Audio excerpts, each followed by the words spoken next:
Back again, world. So once you get diagnosed with ALS, one of the first things I would recommend is it depends on uh, your doctor and how familiar they are with the disease and the resources that are available. But one of the first things I would recommend is hopping on the Facebook support groups. There are several ones, and what I've learned is different ones offer different things. But some of the main ones that you'll gather a lot of information are from the ALS. One of them's ALS Support Group. I'm trying to remember off the top of my head. ALS Support Group. We have ALS Patients and Caregivers is another big one. Those are like the two big ones in my opinion.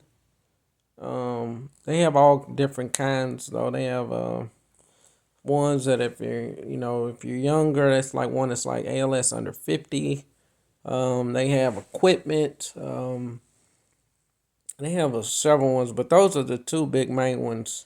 Oh, another one I would get. There's a couple more I would get.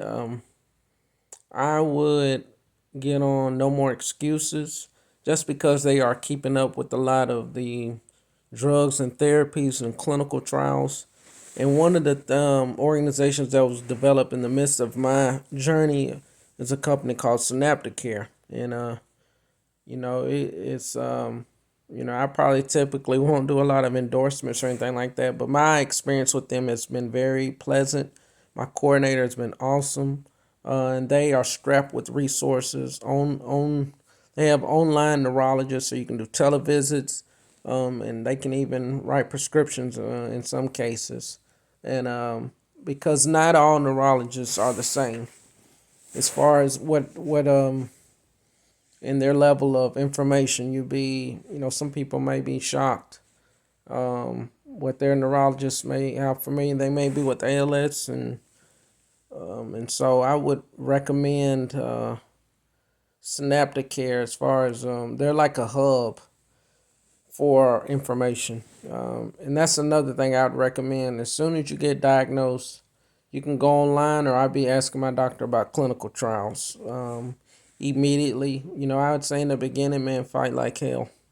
You take, and here's another thing. A lot of time, doctors might, some, and I get it. What some do is, because it seems like such a hopeless disease and journey, some of them they may say just go home and enjoy what best life you have, and they will, because this disease can be very expensive, and some people can, if you don't have the funds, you can spend a lot of money on supplements and different therapies, or just different remedies, trying different stuff. And I don't think there's anything wrong with it. You gotta, I don't know, you gotta be at your own discretion. Don't and find that balance, and it's not always easy, but I did my fair share of supplements and try to pay attention, because you'll see a lot of that in those groups. People are trying to find things that may help. Um, but unfortunately, a lot of people, it's kind of a situation where I think most people don't find things that are helpful, but I still think it's okay to give it a fair shot. Everyone's body is different, and I'm in no position to tell someone not to try. I just say, everybody's financial situations are different, so everybody has different things to consider.